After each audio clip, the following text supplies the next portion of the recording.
Dans cette vidéo, nous utiliserons les connaissances acquises jusque-là pour réaliser l'implémentation de la souscription d'un nouvel utilisateur à notre application, ainsi que la connexion d'un utilisateur existant à l'application, afin de permettre à ce dernier d'accéder à la liste des employés, c'est-à-dire la liste des ressources qu'il a eu à créer en se connectant précédemment à l'application. Donc l'idée derrière cette vidéo est de voir comment nous pourrons utiliser nos connaissances actuelles ou acquises lors des vidéos précédentes pour mettre en place l'authentification et l'identification.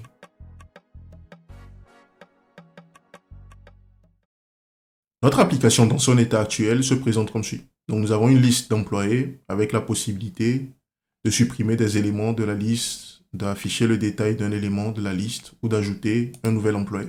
Mais pour pouvoir mettre cela en place, il a fallu se connecter depuis notre outil de test d'API, c'est-à-dire Insomnian, de faire un login pour obtenir un token que nous avons mis manuellement dans l'application pour effectuer les différentes requêtes.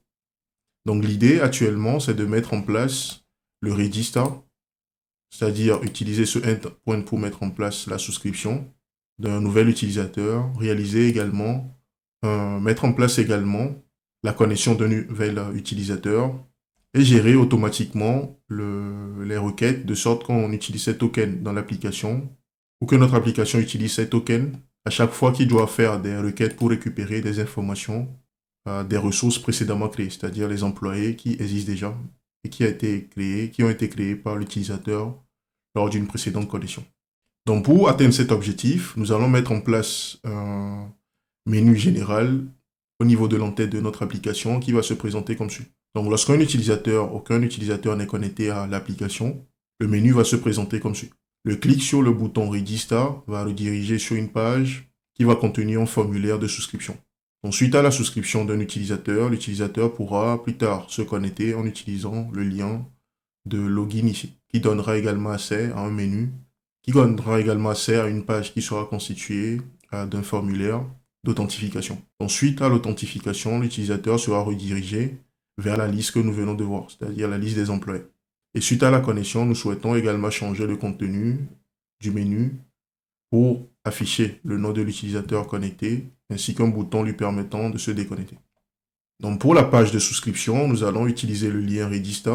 Pour l'authentification, le login, nous aurons utilisé l'URL indiqué ici, /login. Et lorsque l'utilisateur arrive à s'authentifier, donc on va le rediriger sur la page des employés. Donc l'idée, c'est de mettre en place tout cela en utilisant nos connaissances actuelles. Donc si nous revenons à notre API pour le moment, dans son état actuel, nous allons mettre en place d'abord le register. Donc comme pour les vidéos précédentes, donc j'ai déjà ajouté certains éléments au niveau de l'application dans le composant test afin de nous éviter de refaire l'interface de zéro. Donc on va s'épargner de l'écriture de la partie HTML et du CSS pour ne pas rendre la vidéo trop longue. Donc si nous retournons au niveau du composant test ici, donc j'ai mis en place déjà le header ici. J'ai également mis en place ici le register, le formulaire de register et de login. Donc nous avons au moins les templates et les CSS qui sont associés pour nous permettre de réaliser cela. Donc nous allons commencer au niveau de l'application par créer le composant qui va représenter l'entête, c'est-à-dire le header ici. Donc pour cela, je vais générer le composant en question au niveau des Smart Components ici. Donc ici, nous allons également commencer par... Ici, nous n'avons pas organisé les éléments par domaine ici. Donc ce que je vais commencer par faire ici, c'est de commencer par organiser les éléments par domaine. Donc on va améliorer progressivement notre structure applicative ici. Donc pour cela, je vais créer un nouveau dossier ici que je vais nommer employé, qui va contenir tout ce qui est lié à la gestion des employés. Donc dans ce dossier, je vais déplacer tous les éléments que j'avais qui étaient liés aux employés, c'est-à-dire tout ce que nous avons fait jusque-là. Donc je déplace tout ceci. Je mets à jour les imports, donc je vais faire la même chose pour tous les autres éléments. Donc on a déplacé le composant, donc on va déplacer le modèle, le pipe et les services également. Donc, je déplace tout ça dans employé.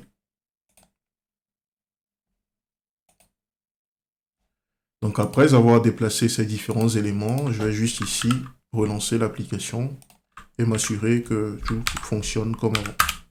Sinon, je dois afficher les imports pour que tout marche comme c'était le cas avant.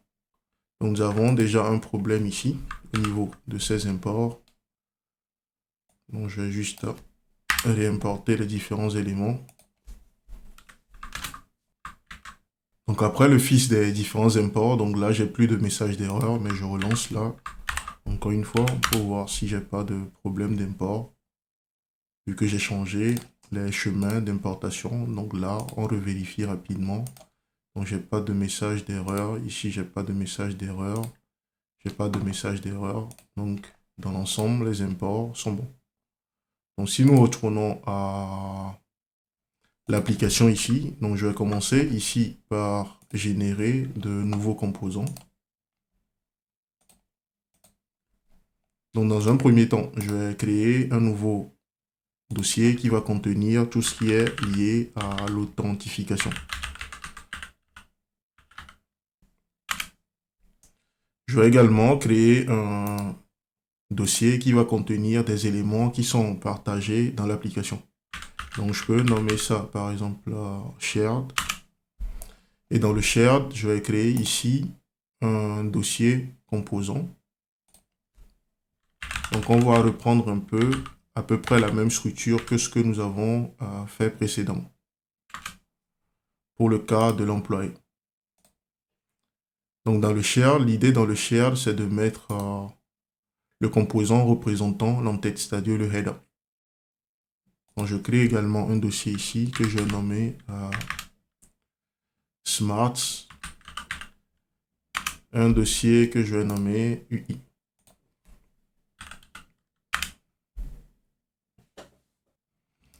Donc, au niveau de l'entête, l'entête représente le header.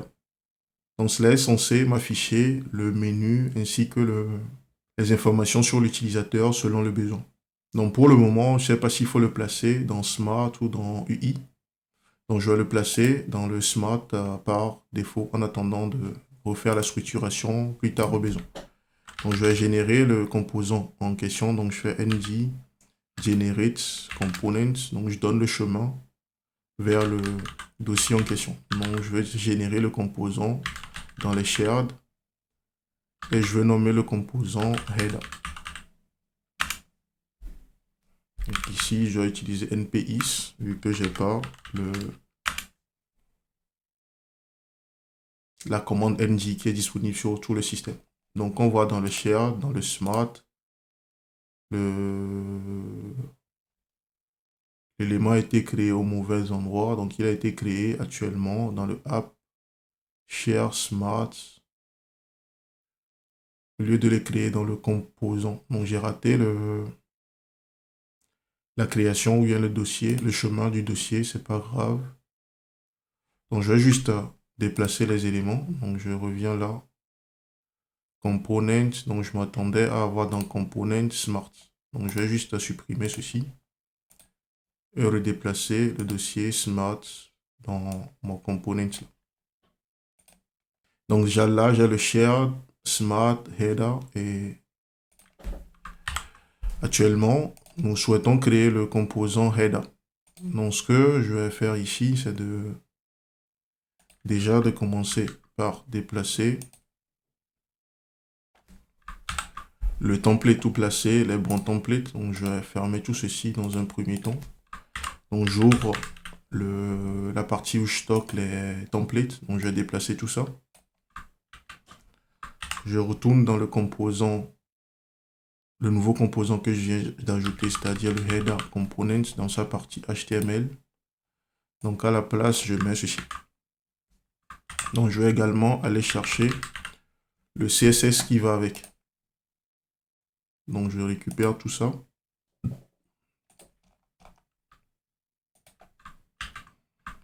Que je vais ramener au niveau du header.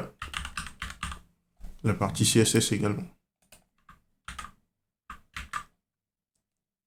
Donc, nous venons ainsi de créer le composant header. Donc, il suffit maintenant d'importer ce composant au niveau de notre app et de l'utiliser. Donc, si je prends le header ici, je vais juste récupérer son sélecteur et je vais l'utiliser au niveau de notre application. Donc, au niveau du composant route, donc je le place juste avant la partie routing. Donc, je vais m'aider de mon éditeur de test pour pouvoir faire l'import s'il le permet. Donc là, il ne permet pas cela. C'est pas grave. Je vais juste réaliser l'import du composant vu que nous l'utilisons. Nous l'utilisons maintenant dans le template de notre app component. Donc, il va falloir l'importer. Donc, je récupère ça que je dois ajouter au niveau de mon... Là, il me propose cela maintenant. Donc là, c'est bon.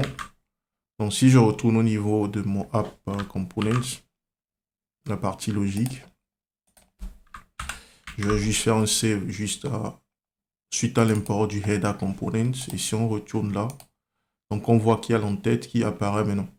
Jusque pour le moment, nous affichons tout le contenu au lieu d'afficher seulement le register et le login lorsque l'utilisateur n'est pas connecté et logout est suivi d'un ordre de l'utilisateur lorsque l'utilisateur est déjà connecté. Donc, nous allons réaliser les choses progressivement. Donc ici, nous allons maintenant créer les routes permettant d'accéder au formulaire de register et de login. Donc pour cela, nous allons créer d'autres pages ici. Donc nous allons le faire au niveau de la partie authentification. Donc dans la partie authentification, donc nous allons faire pareil. Nous allons créer ici un dossier components. Et dans la partie components, nous allons reprendre un peu l'architecture de tout à l'heure. Donc nous allons avoir l'II. Et nous allons également avoir le smart. Donc nous allons générer ici des composants. Donc on fait npis ng generate component. Donc nous allons générer les composants qui vont représenter les pages, c'est-à-dire les composants routés. Donc je vais générer un premier composant que je vais nommer login form. Donc ce sera le login page dans ce cas plutôt au lieu de login form. Donc ce sera login page components. J'ai oublié de préciser le chemin, mais nous allons déplacer manuellement le fichier. Donc je vais faire la même chose pour la souscription. Donc je vais faire register page également. Donc, nous allons déplacer ces deux composants. Nous allons les déplacer dans la partie authentification. Et vu que c'est des composants qui vont servir de composants routés, donc on va les mettre dans la partie smart.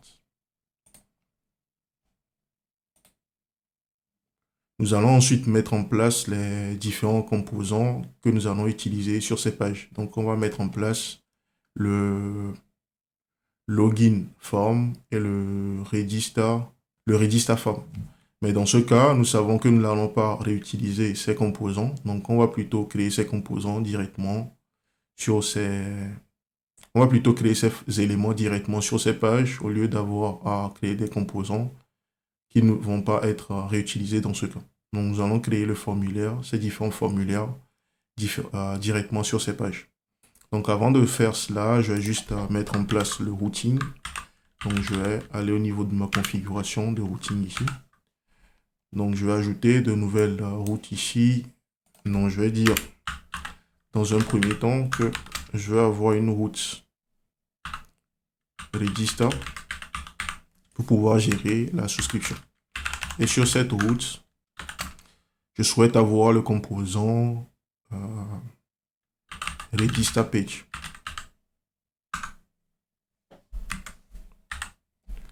Donc, nous allons faire pareil. Nous allons créer une nouvelle route que nous allons nommer login.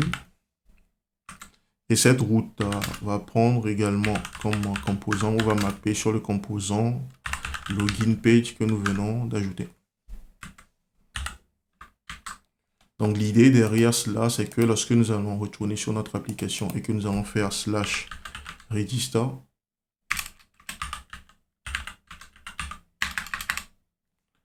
/Regista, que cela nous redirige sur la page Regista Page Component, et lorsqu'on va faire Login, que cela nous redirige sur la page Login Page.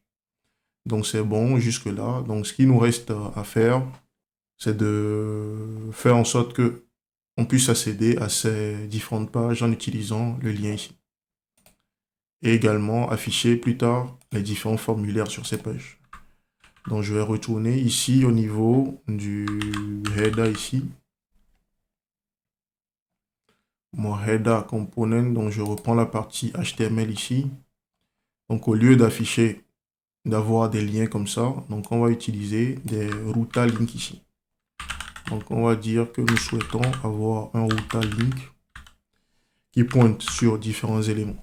Donc le premier sera le /Regista que nous venons de mettre en place.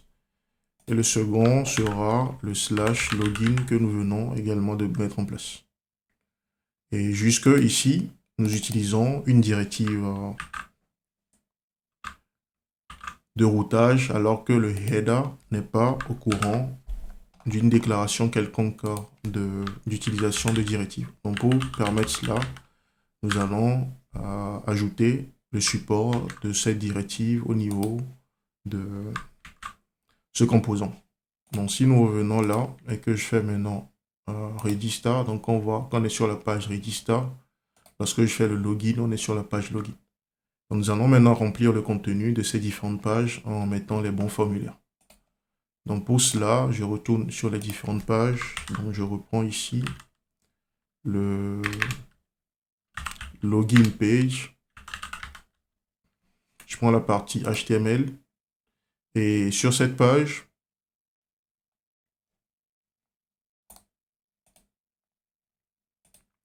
je vais reprendre le contenu du test components qui nous permet d'avoir le template à chaque fois et mettre les bons et récupérer les templates dont j'ai besoin. Donc vu que je veux remplir le contenu de la page de login, donc je récupère tout ça. Je le ramène au niveau de la page de login, je remplace sous le contenu. Je vais ensuite faire la même chose, mais récupérer cette fois la partie CSS. Donc je cherche les éléments. Donc ici, pour la majorité des formulaires, on utilise le même CSS. Donc ce que je peux faire, c'est de ramener tout ceci directement au niveau du style général de l'application. Donc ça me permet de profiter de tout ça, que ce soit pour les formulaires d'authentification, pour le formulaire de connexion. D'authentification, le formulaire de registration plutôt. Donc là, c'est bon pour le composant, ce composant, donc on n'en aura plus besoin. Donc si je retourne au niveau de ma page ici, donc nous sommes sur la page de login, donc on a l'email et le mot de passe qui sont là. Donc nous avons le template qui est en place. Il suffit de le rendre maintenant dynamique en y insérant les bonnes informations ou en réalisant les bons bindings. Donc nous allons réaliser la même chose pour le Regista. En même temps, comme ça on sait qu'on a fini avec la partie template. Donc je vais au niveau de la page de Regista. Donc je cherche ici Regista page. Je prends la partie HTML. Donc ici j'insère également le template. Donc on s'attend également que cette page nous montre le bon formulaire. Donc là, lorsqu'on va sur la page de login, nous avons le formulaire de login. Lorsqu'on vient sur la page de Regista, nous avons notre formulaire de Regista. Donc nous allons nous focaliser dans un premier temps sur la partie Regista et mettre en place la souscription d'un nouvel utilisateur. Donc pour cela, vu que nous avons déjà le template qui est en place, il nous suffit de créer le modèle que nous allons lier à notre page, c'est-à-dire le form group dont nous avons besoin. Donc pour ça, je vais au niveau de mon Regista page. Cette fois-ci, je prends la partie logique. Donc nous allons commencer par créer un formulaire ici. Donc je vais m'aider ici du form builder. Donc je vais injecter le form builder ici. comme nous l'avons fait dans de précédentes vidéos. Donc j'injecte le form builder ici. Je vais juste dire ici que je veux utiliser le Reactive Form Module. Et au niveau de mon formulaire ici, je vais m'aider du Form Builder pour créer ici un form group. Et là, il me suffit de passer les bonnes données pour me permettre de faire le register. Donc, nous allons nous référer à ce qu'il y a comme information ici pour pouvoir créer ce formulaire. Donc, nous allons nous intéresser plus au champ ici. Donc, je récupère tout ça. Je ramène ici et je vais enlever les parties dont je n'ai pas besoin. Donc, j'ai juste besoin ici des noms des champs. Mais le reste, je n'en ai pas besoin. Ok, maintenant que j'ai les noms des champs, donc je dois mapper ces différents champs sur des valeurs correspondant à la description de mes formes contrôle. Donc on va se dire que par défaut, tous ces champs ont une valeur qui est une chaîne de caractères vide. Et nous allons dire que par défaut, tous ces champs sont requis. Nous allons dire quelque chose comme ça, que nous avons un validateur require sur tous ces champs et qu'en plus de cela, nous souhaitons avoir autre chose qu'on ne sait pas pour le moment. Donc, on va laisser ça comme ça pour le moment. Pour l'email, nous allons mettre en place ici, normalement, un validateur d'email. Donc, on peut utiliser celui qui est disponible sur Angular, mais de mémoire, cela ne réalise pas bien les validations. Mais on va l'utiliser pour faire simple. Mais dans la pratique, on aurait pu passer par l'utilisation d'expressions régulières permettant de réaliser la validation d'email. Donc, à la place, on aurait pu utiliser quelque chose comme ça, pattern pour le faire. Donc, vous pouvez chercher le pattern adéquat sur Internet et l'utiliser, par exemple, à la place de la chaîne vide que nous avons ici. Mais nous allons laisser ça comme ça. Donc, nous allons utiliser à la place l'email, même si cela ne nous donne pas la bonne validation.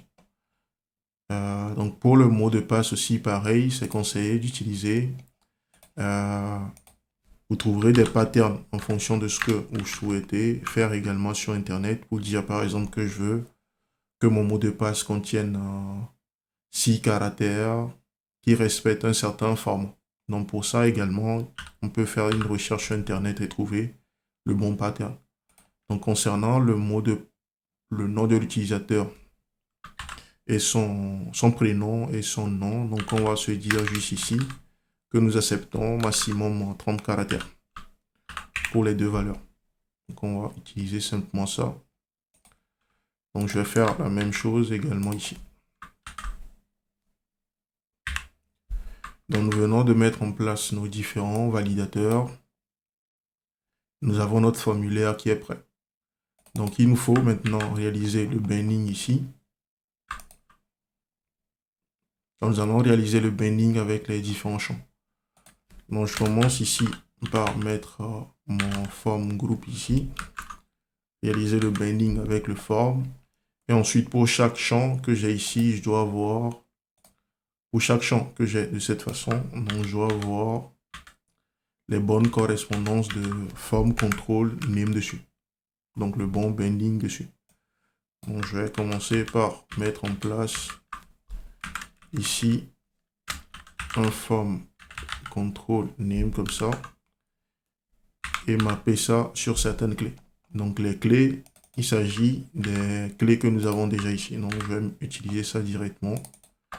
Nous avons le last name. Nous avons l'email. Nous avons le mot de passe. Et là, c'est bon. Donc, ce qu'il nous reste à faire ici, c'est d'ajouter la gestion des messages d'erreur pour les différents champs. Mais ici, je ne vais pas le faire. Je vais plutôt me focaliser sur l'affichage des messages qui sont généraux. Donc, au lieu de gérer les choses comme nous l'avons fait dans les précédentes vidéos, donc ici, si je prends par exemple, je retourne ici, et que je prends le slash employé, le cas du slash employé. Si je reviens ici, que je prends le cas du slash employé, new par exemple. Dans les précédentes vidéos, nous avons vu comment gérer les validations sur ces champs. Donc l'idée serait de faire la même chose ici pour pouvoir gérer la validation et l'affichage des messages d'erreur. Donc vu que ce n'est pas le but de cette partie, je ne vais pas me focaliser dessus. Mais c'est quelque chose que vous pouvez faire par vous-même et afficher des messages d'erreur correspondant aux différents champs. Donc je vous laisse mettre cela en place par vous-même. Nous allons plutôt nous focaliser sur la mise en place des appels vers le serveur et de traiter l'affichage des messages d'erreur qui seront généraux de cette façon. Donc ici, nous venons de mettre en place le binding. Donc ce qu'il nous reste à faire maintenant, c'est de gérer le submit. Donc je vais dire ici que lorsqu'un utilisateur va cliquer ici, que nous souhaitons réaliser une soumission de notre formulaire. Donc nous allons créer un callback côté logique que nous allons utiliser. Donc je viens au niveau de mon register page ici. Donc je vais créer un callback que je vais utiliser pour faire la requête. Donc à partir d'ici, nous aurons besoin maintenant de mettre en place un service qui va nous permettre de réaliser les différentes requêtes. Donc, nous allons ajouter dans la partie authentification également un nouveau dossier pour gérer les services. Donc au niveau de ce service, de ce dossier plutôt, donc je vais créer pour générer un service que je vais nommer Authentication Service. Donc Authentication Service. Authentication Service. Donc je nomme ça Authentication comme ça.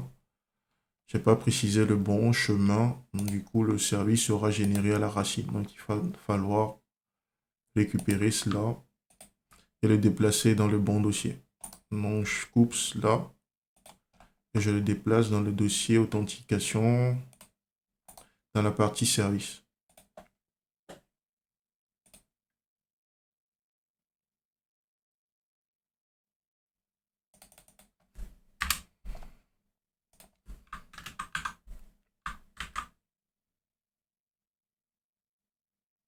Donc ce service, nous allons l'utiliser pour réaliser des requêtes d'authentification, mettre tout, réaliser, bref, ici, la gestion de l'authentication. Donc nous allons commencer ici par mettre en place une méthode qui va nous permettre de faire l'appel pour réaliser le register d'un nouvel utilisateur. Donc ici, nous allons dans un premier temps injecter le HTTP client. Donc j'injecte le HTTP client ici, donc je le mets en private HTTP client. Et nous allons utiliser ce HTTP client pour réaliser différentes requêtes. Donc nous savons que pour réaliser une requête de registration, c'est une requête de type POST, comme nous pouvons le voir ici. Donc requête de type POST. Et il nous faut envoyer un certain nombre de détails vers le serveur. Donc nous allons utiliser prendre ces informations et l'envoyer au serveur. Donc ici, il nous faut déjà avoir le endpoint en question. Donc je copie ça. Donc je vais commencer par déclarer une valeur ici qui va représenter pour nous le hôte base URL par exemple.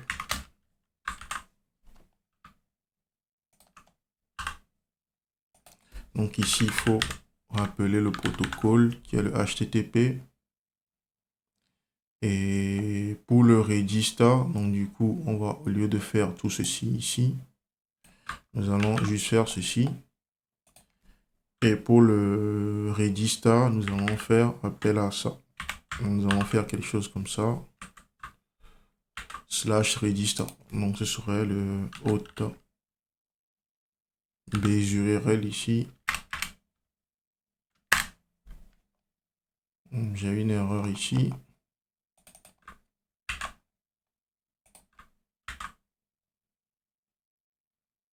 Ok, je dois ensuite préciser le corps de la requête.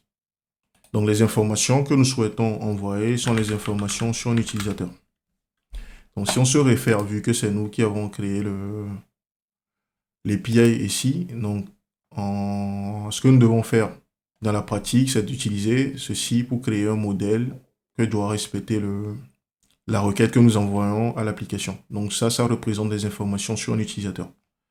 Donc, vu que nous avons accès au code ici, au code source, nous allons simplement récupérer cette information qui est déjà disponible ici. Donc, nous allons récupérer cette interface que nous allons utiliser au niveau du front.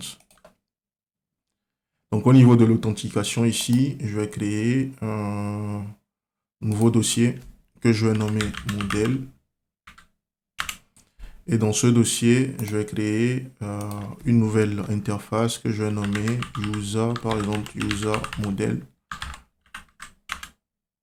Et je colle ceci. Donc nous allons récupérer ou garder juste les informations essentielles dont nous avons besoin. Donc lorsqu'on envoie des informations vers le back-end, donc nous n'avons pas besoin de cette information. Lorsque nous faisons le register, nous avons besoin juste de l'email, d'envoyer l'email. Lorsqu'on fait un register, on envoie l'email, le mot de passe, le first name et le last name. Nous allons garder l'email, le mot de passe, le first name et le last name. Donc ces informations, nous n'en avons pas besoin pour le moment. Peut-être qu'on aura l'ID qui sera optionnel également. Mais lorsqu'on fait le register, on n'a pas besoin de toutes ces informations que nous avons copiées tout à l'heure. Donc nous allons laisser cela pour le moment comme ça. Donc, nous allons maintenant utiliser cette interface ici pour dire que lorsque nous souhaitons envoyer des données vers le serveur, nous avons besoin d'envoyer tout ça. Et pour le corps de la requête, donc c'est ce user que nous allons envoyer vers le serveur. Et nous voyons ici que lorsqu'on fait le register, nous n'avons pas idée pour le moment du résultat. Mais si nous faisons ceci, change par exemple Anonymous, que change la valeur ici. Donc on voit que le résultat que nous recevons, c'est toutes ces informations sans le mot de passe. Et en plus, nous avons l'ID qui nous est retourné. Donc ici, on peut aller plus loin et créer quelque chose d'adapté. Donc on peut créer une interface qui se base sur l'interface que nous avons déjà ici. Donc on peut avoir quelque chose comme ça et dire que nous avons une nouvelle interface qui est par exemple la register response. Donc à nous de voir. Donc on peut dire que ici, nous souhaitons prendre notre interface initiale que nous avons, mais omettre certains éléments de cette liste. Donc on prend le user et nous souhaitons omettre le mot de passe. Donc c'est password ici. Donc ça nous permet d'avoir maintenant une nouvelle interface sans le mot de passe, mais qui est basé sur le user que nous avons défini ici initialement. Mais en plus de cela, nous souhaitons avoir également un champ qui est l'ID. Donc à nous de voir si nous souhaitons mettre l'ID ici directement et le mettre en optionnel, ou ici il faut le mettre explicitement ici. Donc on va dire qu'en plus de cela, nous souhaitons avoir l'ID qui est une chaîne de caractères. Donc en procédant ainsi, on a une nouvelle interface qui en plus d'avoir ces éléments que nous avons déjà ici à cela, à l'ID. Ou soit nous précisons directement l'ID ici en optionnel et nous rendons cela require ici. Donc ça c'est juste pour le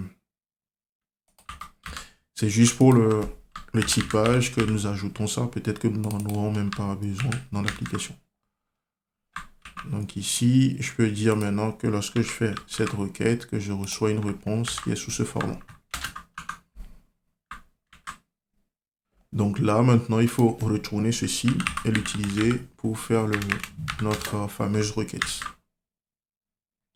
Donc si je retourne au niveau de mon composant où j'ai besoin de ceci, donc il s'agit du register page component.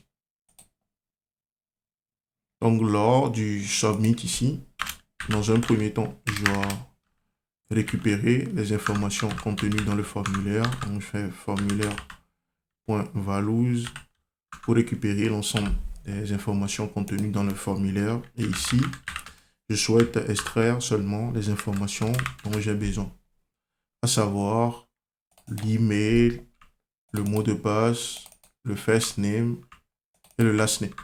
Donc, comme je l'ai dit dans une des précédentes vidéos, perso, j'aime être explicite dans ce que j'envoie au serveur. Donc, j'aurais pu récupérer la valeur et le balancer directement, mais dans ce cas, je vais être explicite en contrôlant ce que j'envoie au serveur. Donc, dans ce cas, si j'ajoute plus tard d'autres valeurs ou d'autres attributs au contenu de mon formulaire, ou d'autres clés au niveau de contenu de mon formulaire, en procédant de cette façon, je suis sûr que je récupère seulement ce dont j'ai besoin.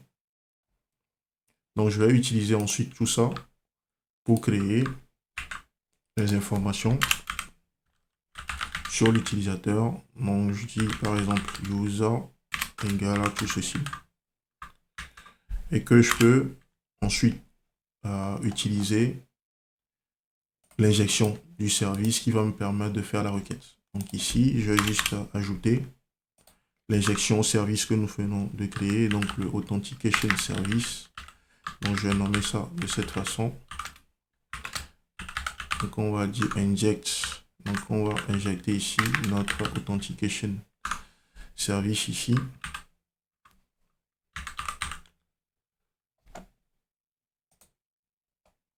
Donc nous allons prendre cet Authentication Service.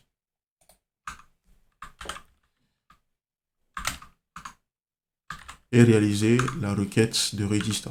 Donc en lui passant comme paramètre les informations de l'utilisateur. Donc ici, je pense qu'il y a quelque chose qui manque, vu que nous disons au niveau de notre formulaire ici qu'il y a des champs qui sont potentiellement vides. C'est pourquoi nous avons ce comportement. Donc ici, je vais dire que je suppose que ces informations représentent des informations sur un utilisateur. Donc, suite à cela, il faut contrôler maintenant le retour et faire quelque chose. Donc, nous devons gérer ici le nest et le error. Donc, au cas où la requête réussit, donc ici, les informations seront les informations sur l'utilisateur qui a souscrit. Sinon, on doit gérer les erreurs.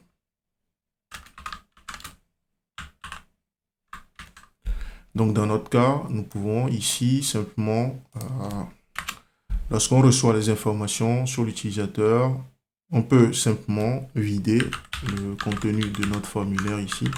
Donc, on fait un reset de notre formulaire. Et au niveau de l'erreur, lorsqu'on a une erreur, l'idéal serait d'afficher l'erreur ou de gérer l'erreur. Donc, soit on affiche un message sur l'interface pour donner plus de détails à l'utilisateur sur ce qui se passe, etc. Donc, ce que nous pouvons faire dans ce cas, soit nous ajoutons quelque chose sur l'interface pour afficher les messages d'erreur liés seulement à ce formulaire. Donc, c'est quelque chose qui est possible à faire. Donc, on peut s'amuser, par exemple, ici, à mettre une div qui va contenir une classe error par exemple ou head et qui va afficher par exemple des messages d'erreur. Donc on va dire ici error message par exemple à l'utilisateur. Donc il nous suffit de créer cette clé quelque part ici pour pouvoir l'utiliser. Donc on va dire que par défaut il n'y a pas de message d'erreur ou que c'est nul. Donc on peut faire quelque chose comme ça et dire que lorsqu'une erreur se produit, donc nous souhaitons gérer l'erreur ici. Donc on va dire que notre error message ici, que un error happen par exemple.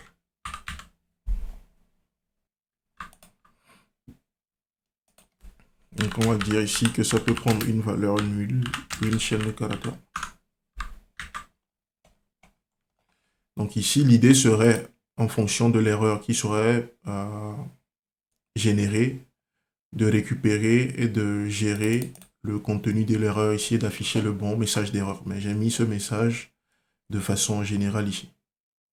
Mais l'idée serait de récupérer le message d'erreur, d'afficher un bon message en fonction de l'erreur que nous avons, qui nous est retournée par le serveur. Donc ici, nous pouvons dire également que lorsque la souscription marche, donc au lieu d'afficher, de dire que si c'est un error message, on va dire simplement que c'est un message.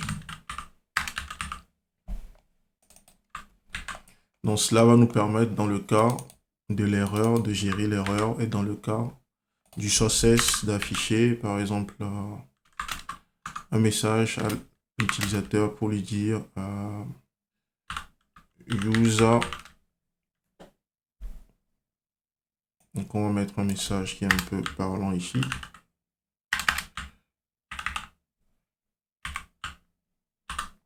Donc nous avons vu tout à l'heure que lorsqu'on fait le register, si tout est OK, on nous envoie les informations sur l'utilisateur.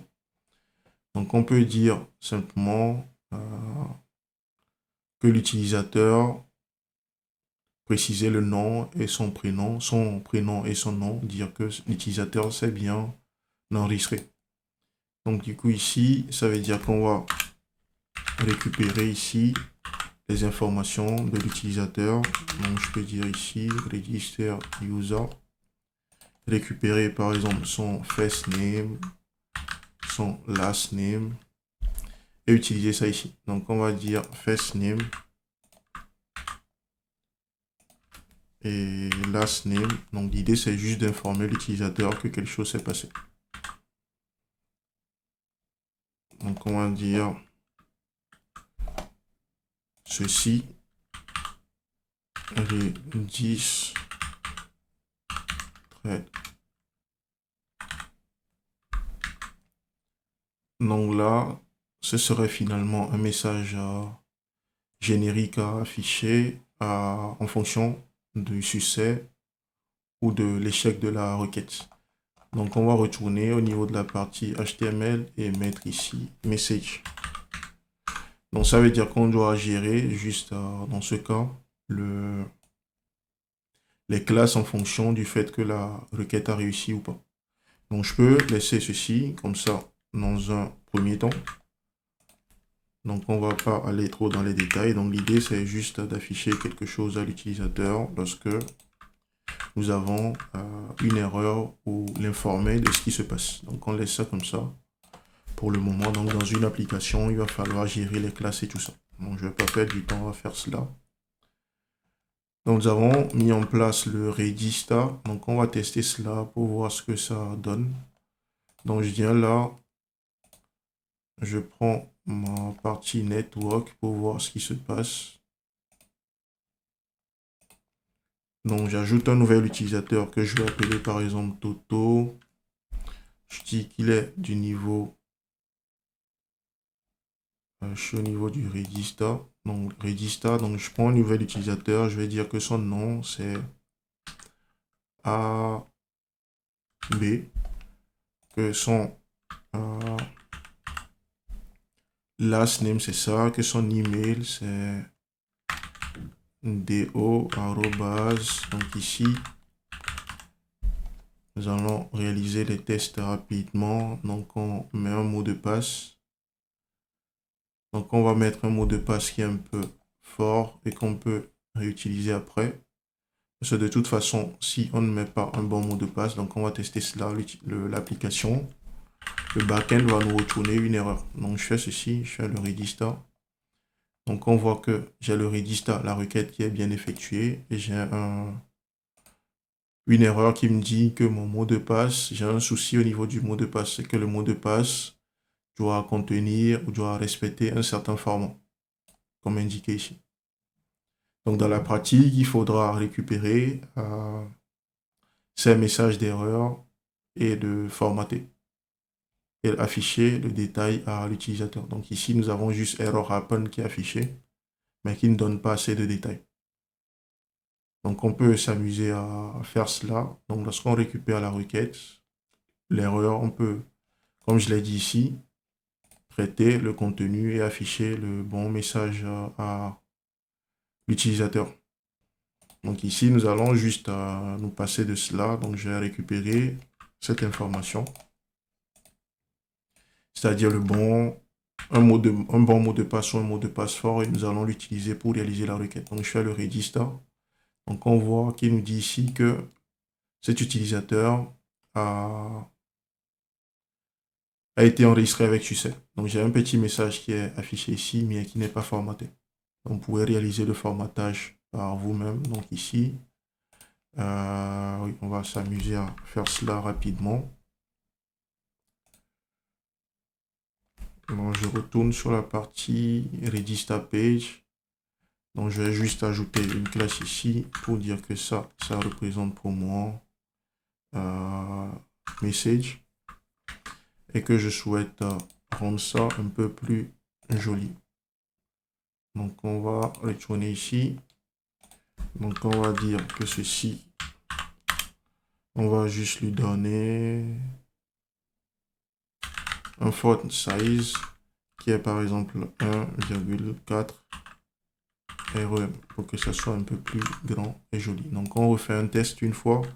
Donc je vais créer un utilisateur dont le prénom et le nom sont test.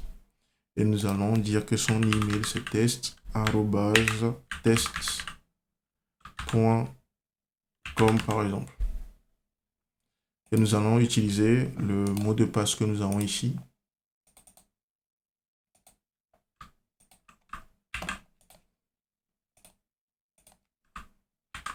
Donc on fait le register. Donc on voit il dit test registered. Donc on voit que la requête est bien effectuée, que nous avons le bon résultat.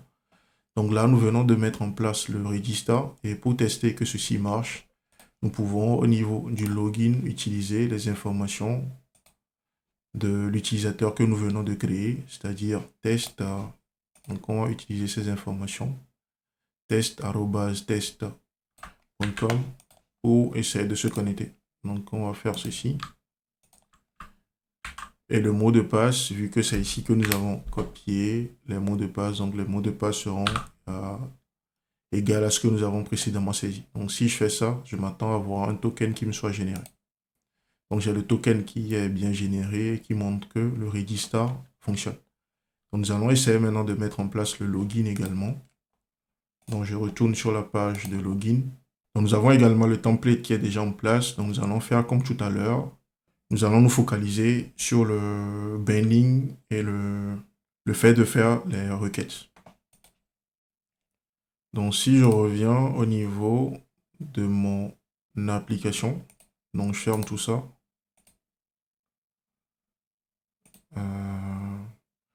Je vais récupérer ceci.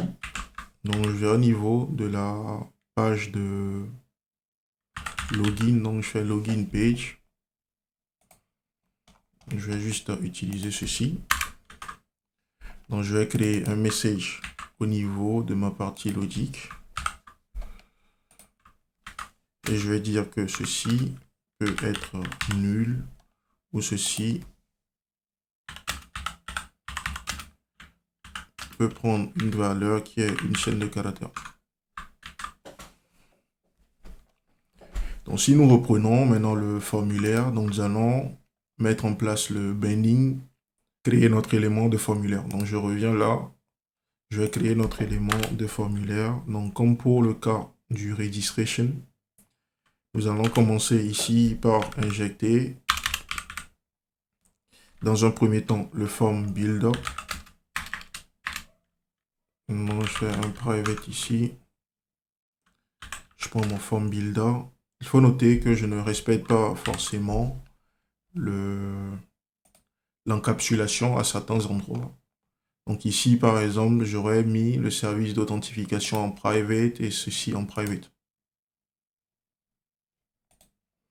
Donc c'est quelque chose que il faut refaire, ou lors de la review de code, il faut s'assurer de refaire tout ça. Donc peut-être qu'on va le faire dans la dernière vidéo de cette partie, probablement. De repasser sur ces différents éléments et de mettre, d'appliquer les bonnes règles d'accessibilité, ou de visibilité plutôt, des attributs que nous avons au niveau de nos attributs de classe ou propriétés de classe. Donc si nous revenons à ce que nous faisons, donc là, je vais injecter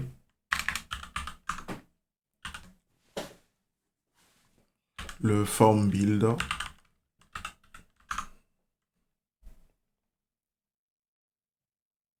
Et je dois l'utiliser ensuite pour créer mon formulaire.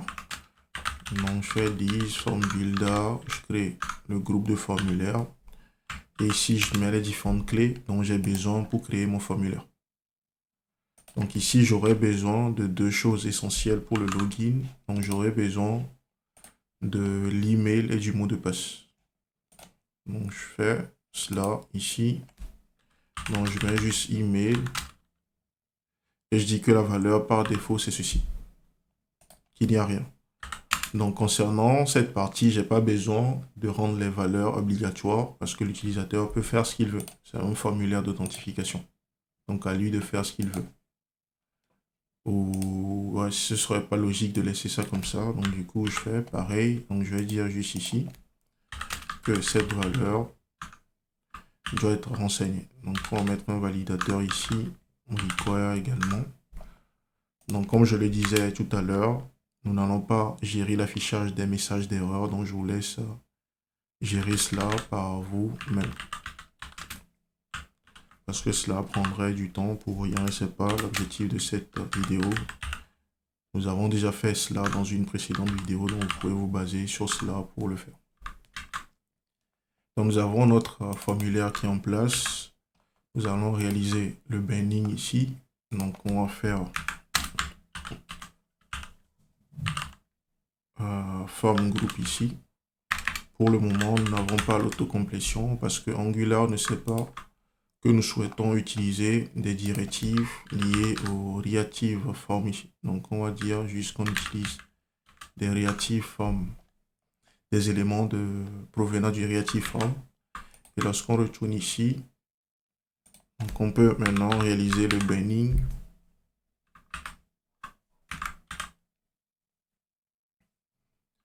Donc pareil pour les différents champs, comme l'email et le mot de passe. Donc il va falloir faire le bon binding. Donc on va procéder à l'utilisation du form control name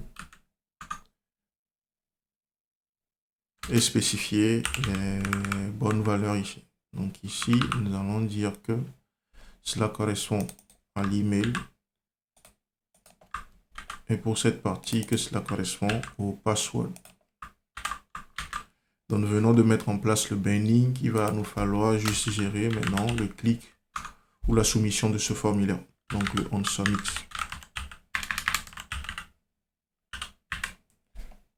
Donc nous allons créer une méthode ou un callback ici que nous allons appeler lorsque le clic sera fait. Donc dans ce cas, il va falloir récupérer les éléments du formulaire, donc le value.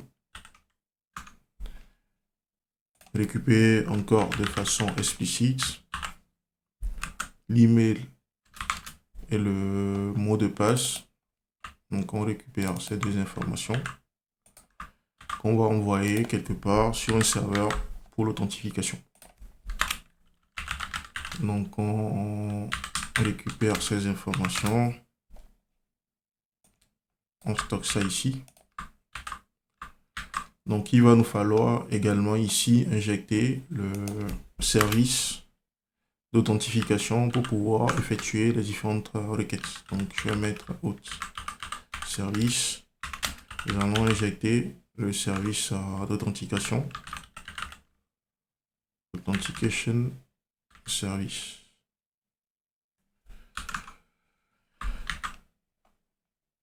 Donc, au niveau du service d'authentification, actuellement, nous n'avons pas de possibilité de faire le login. Donc, nous allons ajouter également ici la possibilité de faire le login. Donc, on va ajouter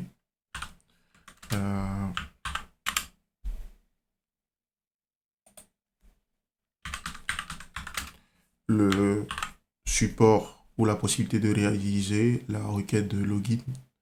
Donc, pour le login, nous devons renseigner l'email qui est une chaîne de caractères et le mot de passe également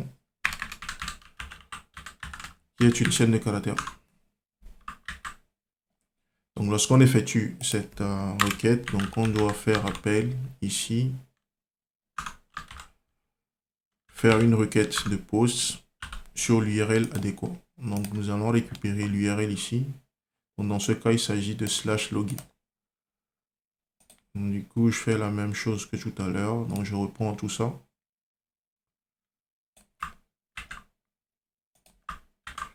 Jusqu'à la place de register, nous avons maintenant login. Et à la place de user, nous avons data. La prochaine chose, c'est de retourner ceci pour qu'on puisse gérer la requête de l'extérieur. Donc, nous allons faire appel à ceci. Et lorsqu'on fait cet appel, donc on voit ici que cela nous retourne pour le moment un token. Or, lors de la réalisation d'une requête d'authentification, normalement, on retourne également des informations sur l'utilisateur. Jusque l'API aujourd'hui ne nous retourne pas cela. Donc, nous allons d'abord mettre en place le test, tester cela pour voir ce que ça donne et après voir comment mettre en place l'affichage des informations de l'utilisateur, etc. Donc, on retourne sur notre page ici. Nous allons faire appel lors du submit. Donc, on fait appel au service en question. Donc, on fait appel au login ici en fournissant les informations dont nous avons besoin. Donc, ici, il nous dit encore qu'une fois que cette information, c'est des informations qui peuvent être potentiellement nulles. Donc, ici, je vais juste déplacer ceci. Ici, je vais dire que c'est des informations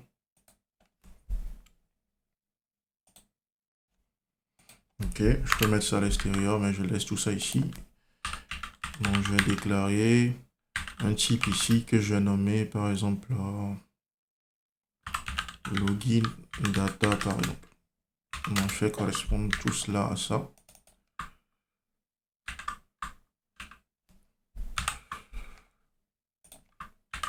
J'utilise ceci là.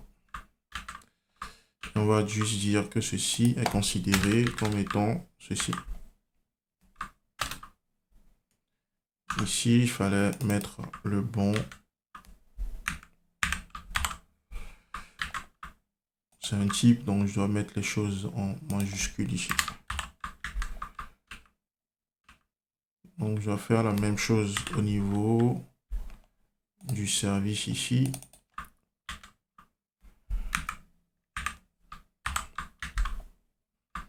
Donc, jusque là, c'est bon. Donc, si je retourne au niveau de mon composant, là, je fais la requête de login. Donc, je souscris ici. Et lorsque la requête réussit, je dois faire un certain nombre d'opérations. Donc, lorsque la requête réussit, donc j'obtiens la réponse ici. Donc, je ne sais pas pour le moment ce que contient la réponse. Donc, on laisse ça comme ça et je dois pouvoir gérer également le cas d'erreur.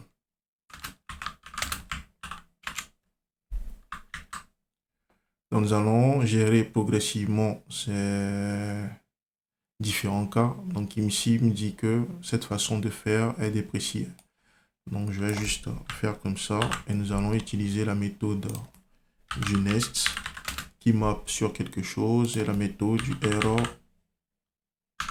qui map également sur quelque chose. Donc ici, lorsque nous recevons, nous faisons la requête et que nous avons une réponse et que l'authentification a réussi. Donc ce que nous allons faire simplement ici, c'est de rediriger l'utilisateur sur la page des employés. Donc pour pouvoir faire cette redirection, il nous faut injecter ici également le routeur. Donc je vais injecter ici un routeur.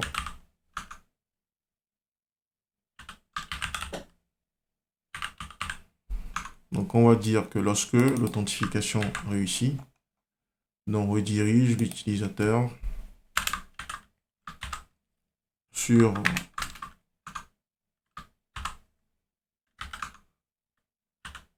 la page affichant la liste des employés.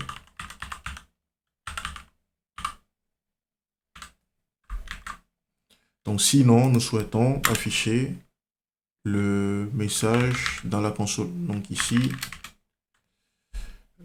list message, donc il va falloir gérer donc authentication error pour le moment. Donc nous allons nous adapter, regarder le contenu et adapter cela et voir comment nous pouvons récupérer le bon test et l'afficher à l'utilisateur.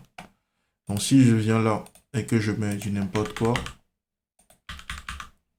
et que je valide cela, donc si je regarde dans la console, j'ai un message d'erreur qui me dit que l'email est invalide. Donc ça c'est normal, c'est parce que l'email devra vérifier le format d'email valide. Donc ça c'est pas grave parce que en principe nous devons mettre en place ici la gestion de messages d'erreur et afficher le bon message d'erreur lorsque l'email n'est pas bon. Donc je fais ceci, donc j'ai un message d'erreur qui me dit invalide crédentiel. Donc si on regarde le format ou le retour ici, on voit que nous avons une clé erreur qui est présente dans le résultat retourné par le serveur. Donc nous allons juste afficher ce message directement là, au lieu d'avoir à réécrire les choses comme nous l'avons fait ici. Au lieu d'écrire le message générique, donc ici nous allons juste prendre cette clé et récupérer de cette clé le message d'erreur adéquat. Donc nous avons vu tout à l'heure que le message d'erreur, on pouvait le récupérer en utilisant la clé error. Donc on utilise la déstructuration ici. Et le message qui est récupéré, nous allons juste l'afficher ici. Nous allons retester cela pour voir ce que ça donne. Nous allons profiter également pour gérer l'affichage du message. Donc je vais plutôt récupérer tout ça que je vais envoyer au niveau du style global de l'application. Comme ça nous évite d'avoir à gérer cela, l'affichage du message pour chaque composant. Donc je refais un test, je mets par exemple test, @test.test et je mets du n'importe quoi ici et je valide. Donc on voit que j'ai une erreur, mais il me dit ici que c'est un objet, ce qui n'est pas normal. Regardons rapidement.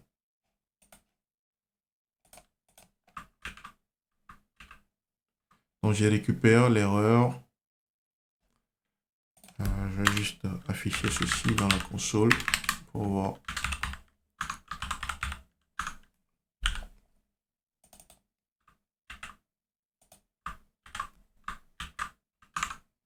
Donc je teste de nouveau, je mets la valeur test, test.test.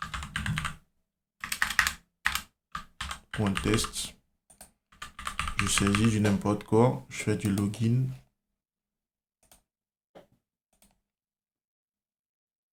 Donc dans la console, j'ai un error encore comme clé ici. Ok, donc du coup, ça veut dire que j'ai géré mal les choses ici. Donc d'abord, j'ai une erreur qui m'est retournée et cette erreur possède une autre clé qui est error, si je ne me trompe pas. Donc je vais juste vérifier cela pour voir ce que ça donne.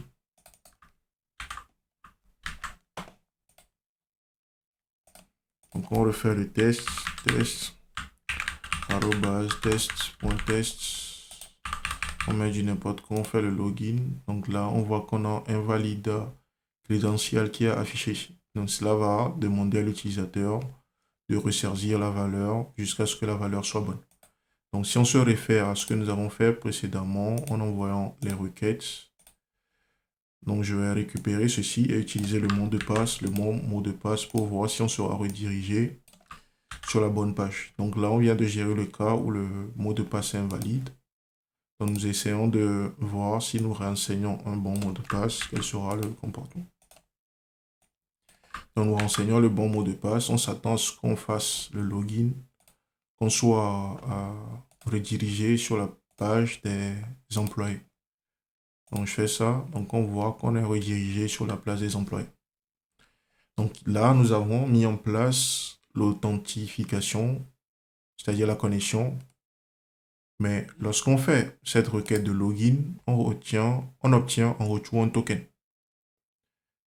Actuellement, dans notre application, nous avons mis en dur la gestion de tokens. C'est-à-dire que si on regarde ici la partie employé service, donc dans les précédentes vidéos, j'avais dit qu'on stockerait ici le token qu'on allait utiliser pour réaliser les différentes requêtes. Donc employé API service plutôt. Donc nous avons stocké le token en dur ici que nous utilisons à chaque fois pour faire les requêtes. Et ça, c'est pas la bonne façon de faire. Donc l'idée serait à la connexion de l'utilisateur. Lorsqu'une connexion réussit, comme nous l'avons vu tout à l'heure, de stocker cette valeur dans le local storage et de l'utiliser plus tard pour effectuer les différentes requêtes. Donc nous allons essayer de mettre cela en place. Donc pour pouvoir faire cela, l'implémentation, c'est que à la réception, à la réception d'un token suite à une authentification réussie, c'est qu'on stocke cette valeur dans le local storage. Et à chaque nouvelle requête, on prend cette valeur dans le local storage qu'on envoie vers le serveur. Donc nous allons mettre en place là. Donc ici, déjà, je vais fermer tout ça. Donc si on reprend la page de login,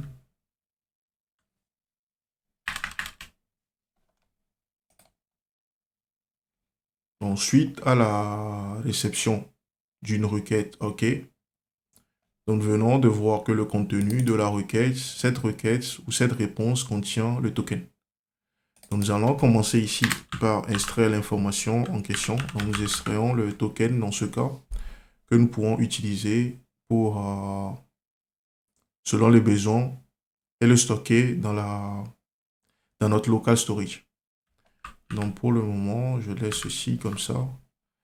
Donc nous avons une erreur parce que nous n'avons pas géré le typage ici.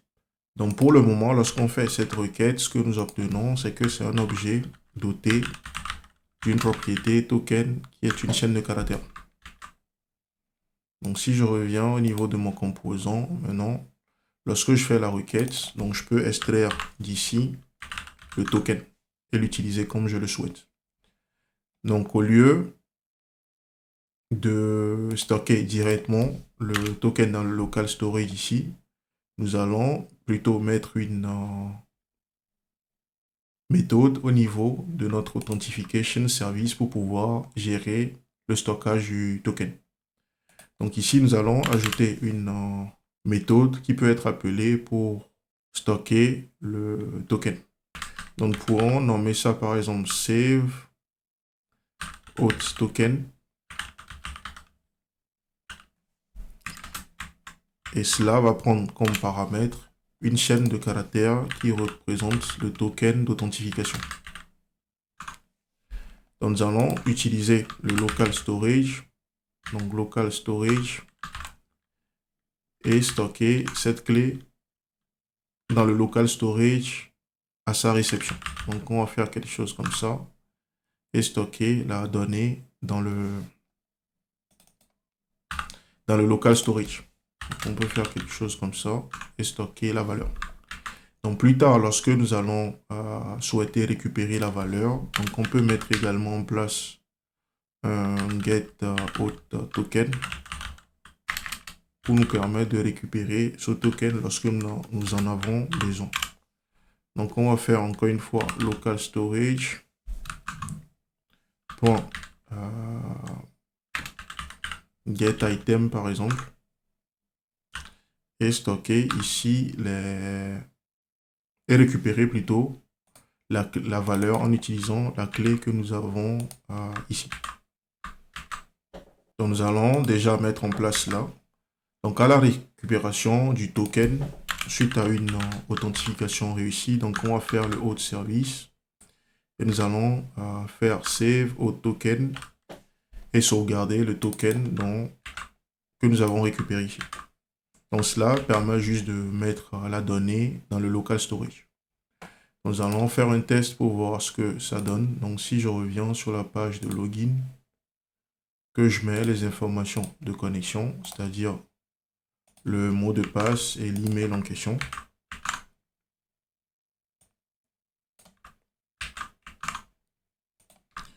Déjà, lorsque nous nous rendons dans l'onglet permettant de voir le contenu du local storage, donc si je prends cette partie, on voit que mon local storage ne contient rien à part le language qui est ici. Donc si je fais ceci, login, donc on voit qu'une nouvelle clé s'est ajoutée et cette nouvelle clé correspond à la valeur que j'ai ici, qui est la valeur correspondant au token. Donc si on regarde la partie network, donc ça correspond à la valeur qui est ici. Donc ça montre que le code que nous avons mis en place actuellement fonctionne bien. Donc la seule chose dont que nous n'avons pas actuellement, c'est le mécanisme nous permettant de récupérer cette valeur depuis le local storage et de l'envoyer à chaque requête. Nous allons maintenant mettre en place le mécanisme nous permettant de récupérer cette valeur à chaque fois dans le local storage et de l'envoyer à chaque fois que nous souhaitons effectuer une requête vers le serveur. Donc pour pouvoir mettre en place là, on passe par ce qu'on appelle les intercepteurs. Donc il s'agit d'un mécanisme permettant, comme son nom l'indique, d'intercepter des requêtes ou des réponses. C'est-à-dire qu'avant d'envoyer une requête au serveur, nous pouvons modifier le contenu de la requête en ajoutant par exemple des clés d'entête supplémentaires ou des valeurs d'entête supplémentaires, ou soit modifier le résultat, la réponse que nous recevons d'un serveur avant de la faire voir à notre application. Donc nous allons essayer de mettre en place un intercepteur pour pouvoir réaliser cela, de sorte que nos requêtes que nous ferons suite à l'authentification, que ces requêtes se fassent avec le token que nous récupérons et que nous mettons dans le local storage. Donc pour cela, nous allons retourner au niveau de notre application et mettre en place dans la partie authentification. Donc nous allons créer un nouveau dossier que nous allons nommer Interceptor. Donc ici, nous allons créer un auth interceptor.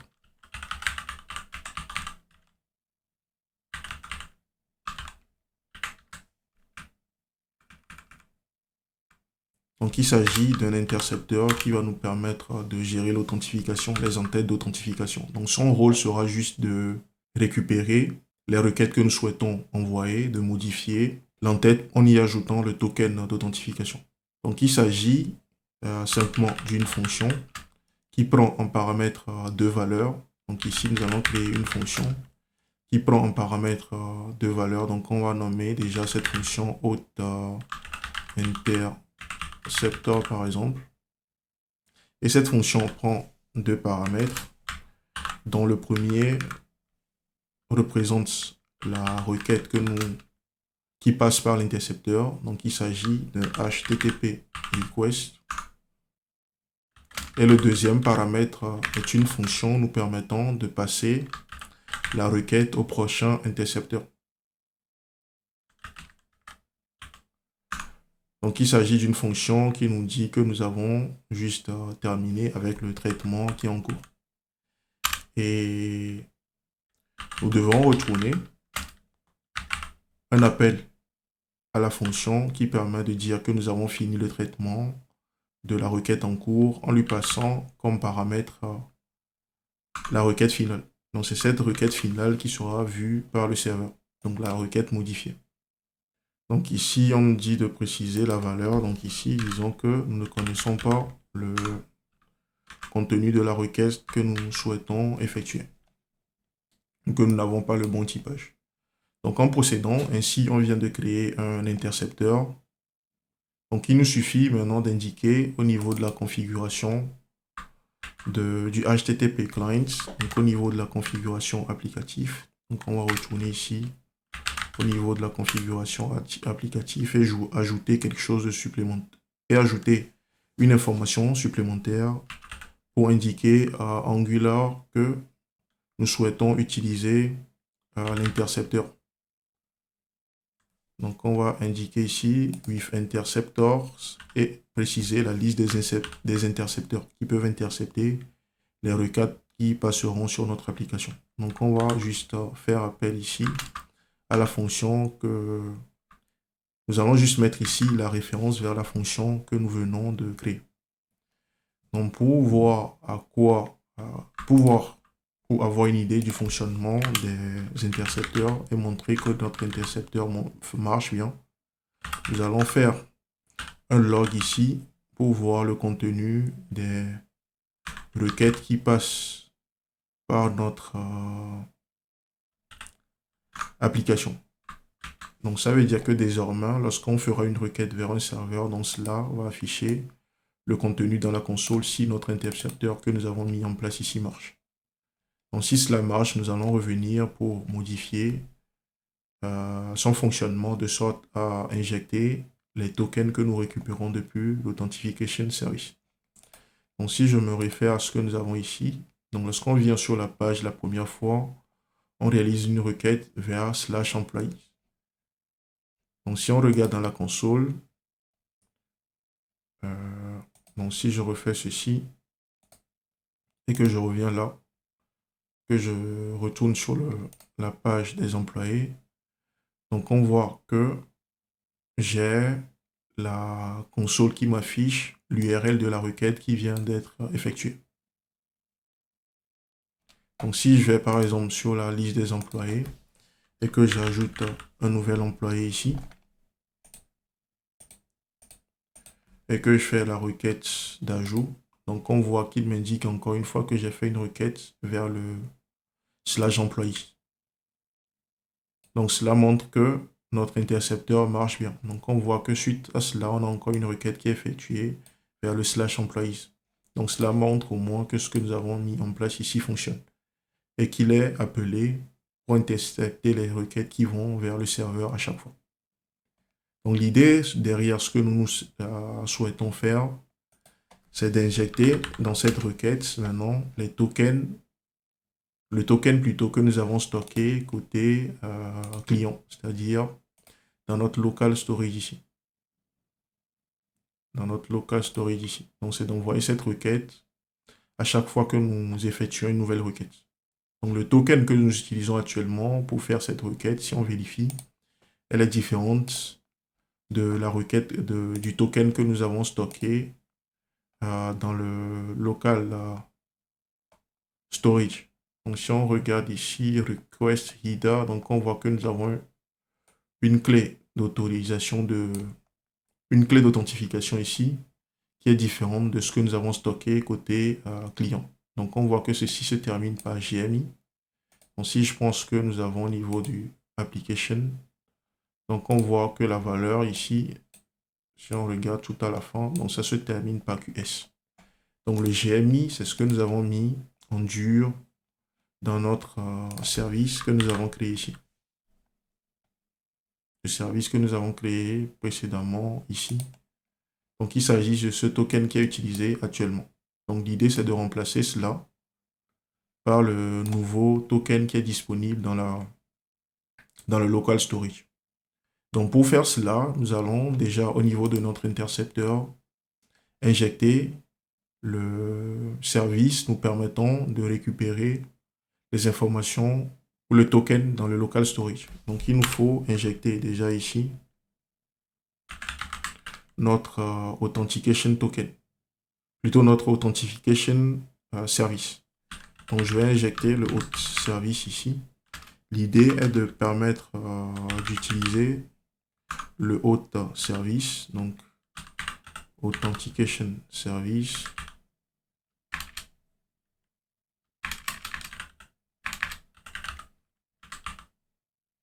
Donc l'idée c'est d'utiliser l'authentication service et de faire appel à sa méthode adéquate pour pouvoir récupérer les informations du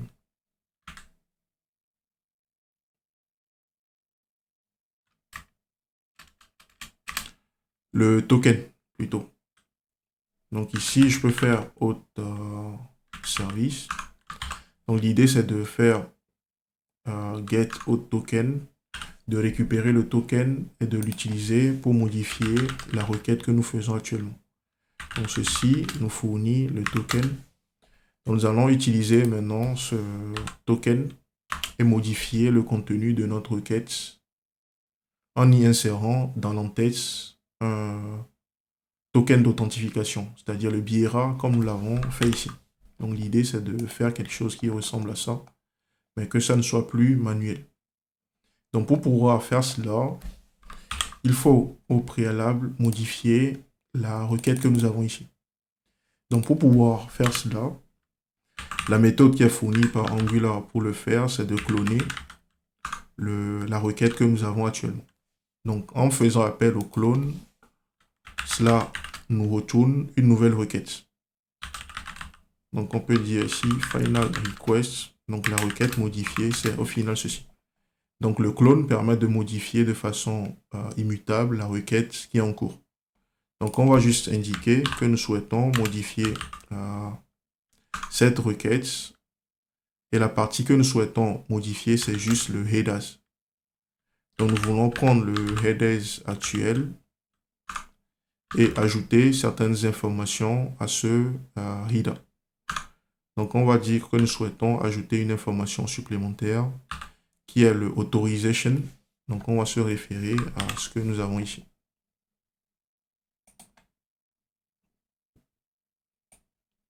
La même chose que nous avons fait ici. Nous allons juste faire ceci. Donc ceci, c'est une clé. Ou plutôt utiliser le set pour dire que nous modifions le contenu de la requête et nous envoyons, nous modifions plutôt l'entête. Nous modifions cette clé et nous donnons cette valeur que nous avons ici. Donc je vais juste faire ceci. Donc cela permet de modifier l'entête si cette clé existe déjà, elle sera modifiée par cette valeur. Et si elle n'existe pas déjà, donc la nouvelle valeur sera celle-ci. Donc nous allons juste ici passer au next le final request. Donc pour expliquer rapidement ce code, nous récupérons, nous injectons l'authentication service pour récupérer le token. Ensuite, nous modifions la requête qui est déjà en cours en modifiant juste son headers, c'est-à-dire les clés d'entête. Et la clé que nous souhaitons modifier, c'est l'autorization en lui mettant comme nouvelle valeur la valeur que nous avons là. C'est-à-dire le token que nous avons déjà récupéré ici. Et nous retournons comme nouvelle requête vers le serveur cette requête finale. Donc nous allons voir à quoi cela ressemble pour voir si les requêtes que nous faisons maintenant contiennent ou pas les valeurs qui sont disponibles au niveau du local storage. Donc déjà, nous avons une erreur ici. Il nous dit que nous n'avons plus de token d'authentification au niveau de notre requête. Donc nous allons voir à quoi cela est dû. Donc si je retourne là déjà, il y a la requête qui est bien clonée ici. Donc j'indique que je veux juste modifier les headers et je lui passe le, le nouvel en-tête qui est modifié de façon immutable en utilisant le set. J'ai les valeurs qui lui sont bien passées ici. Donc, nous allons voir au niveau de la requête qui est effectuée ici. Donc, si on regarde, je refais une fois la requête. Déjà, si nous regardons au niveau de notre local storage, donc nous avons notre token qui est là. Si nous regardons au niveau de la requête ici, ok. Donc ici, il manquait le return ici. Donc, ce qui fait que la valeur n'était pas la bonne valeur retournée. Donc déjà, après cette modification, on voit que nous avons notre liste qui est réaffichée. Si on retourne au niveau de la partie network et qu'on regarde ici, on va voir si la requête est effectuée avec le bon token qui se trouve au niveau de local storage. Donc, on voit que ça se termine par ZYFQS.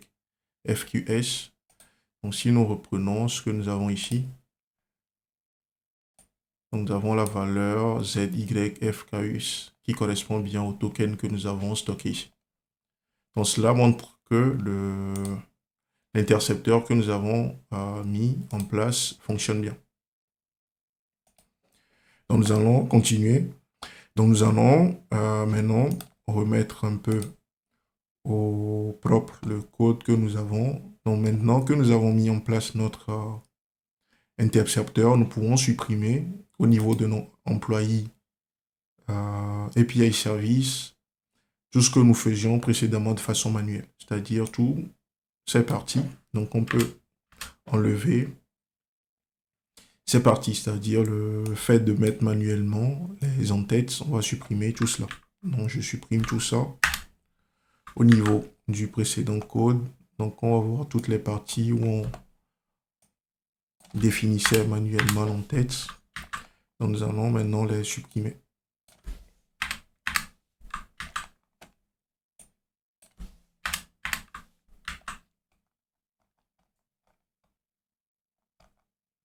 Donc, c'est bon. Donc, on n'a plus besoin également d'avoir ce token que nous avons stocké manuellement ici.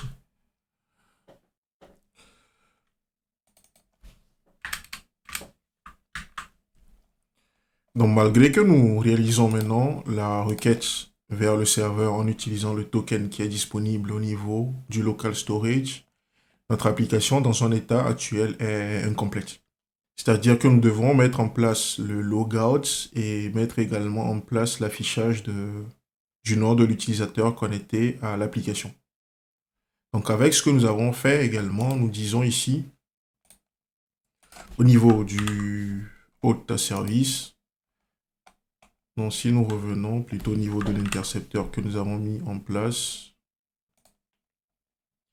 nous disons ici que nous récupérons la valeur au niveau du local storage en utilisant cette méthode et que nous la mettons ensuite, nous l'injectons ensuite dans l'entête de la requête des requêtes que nous envoyons vers le serveur.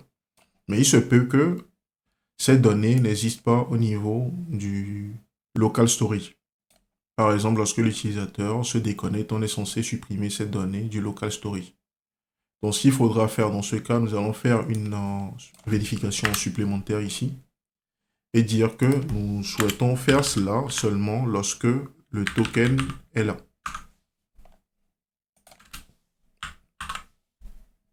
C'est-à-dire que si le token n'est pas présent, donc si le token n'est pas présent ou que sa valeur, la valeur retournée ici est nulle, parce que lorsqu'on fait appel au get items, s'il n'y a rien dans le local storage qui correspond à cette clé, donc on aura une valeur nulle qui nous sera retournée.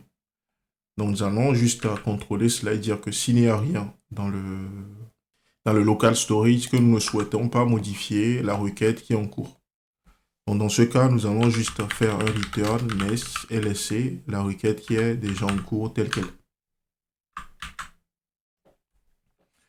En plus de cela, il nous faut nous assurer maintenant que lorsque l'utilisateur clique sur le logout, on puisse déconnecter l'utilisateur en supprimant le token que nous avons stocké dans le local storage. Donc nous allons mettre en place là. Donc ici, je vais juste au niveau. Donc je ferme tout ça encore une fois. Donc nous allons aller au niveau de notre Authentication Service et mettre en place une méthode pour pouvoir faire le logout.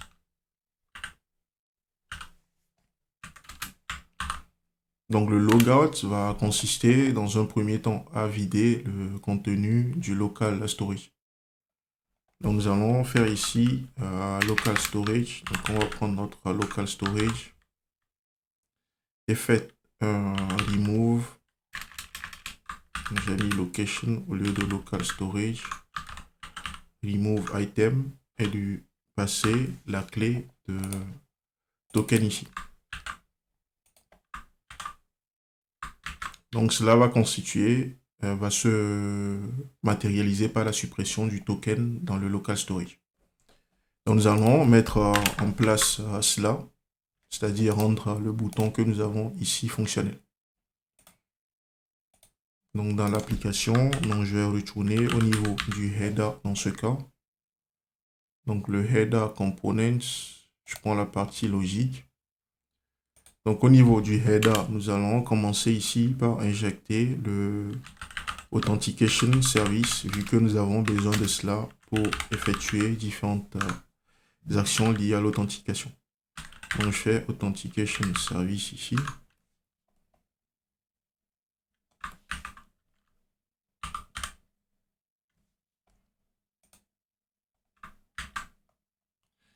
Et lorsque l'utilisateur va cliquer sur le bouton Logout ici, l'idée serait qu'au clic sur ce bouton, que nous fassions appel à un callback qui sera Logout.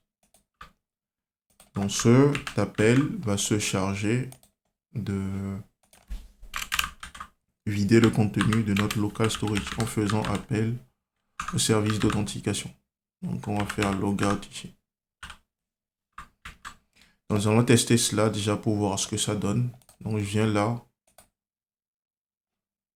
Je regarde le contenu du local storage. J'ai un token ici.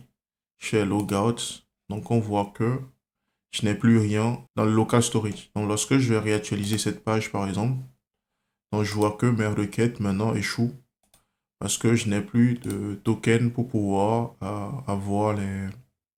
Je n'ai plus de token pour pouvoir m'authentifier. Donc les entêtes d'authentification ne sont plus envoyées dans ce cas, vu que nous utilisons au niveau de notre intercepteur ici.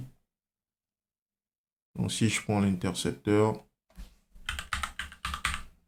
nous avons dit au niveau de l'intercepteur, s'il n'y a pas de token, ne modifie pas la requête. Donc il n'y a pas d'ajout d'entête d'authentification dans ce cas. Donc si nous revenons à l'application et que nous faisons maintenant un login, que je mets par exemple test. Donc on va reprendre les informations que nous avons mis ici. Donc je copie ceci.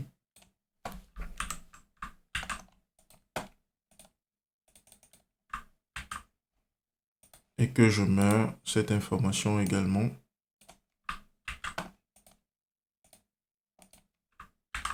Et que je fais le login.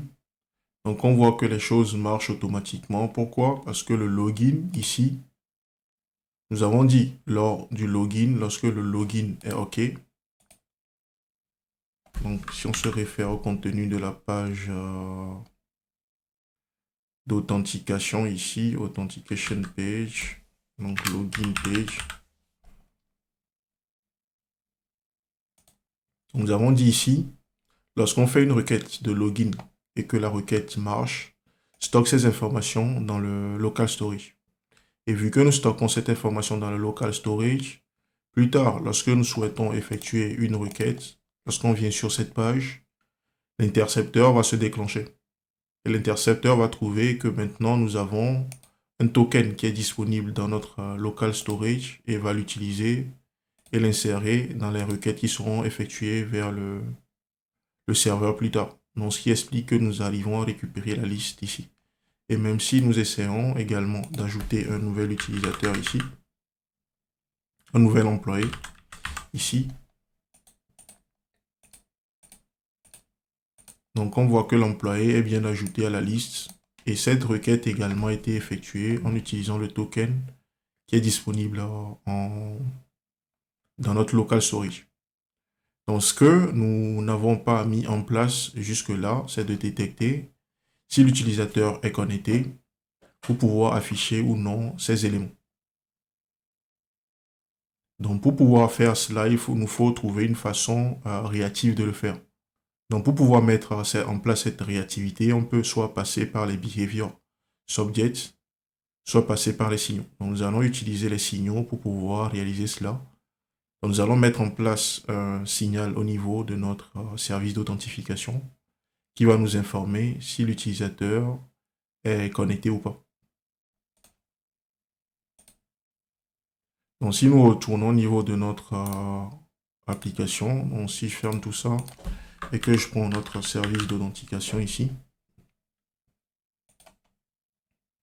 donc nous allons ajouter un signal ici qui va nous indiquer si l'utilisateur est connecté ou pas. Donc, on peut dire is connected, par exemple. Donc, il s'agit d'un signal dont la valeur initiale est false. Donc, par défaut, on suppose que l'utilisateur n'est pas connecté. Et qu'est-ce que nous allons utiliser ce signal pour faire? C'est que lorsque l'utilisateur va se connecter, c'est-à-dire un login réussi, lorsqu'on fait appel au save token, donc nous allons mettre à jour la valeur de ce signal et dire que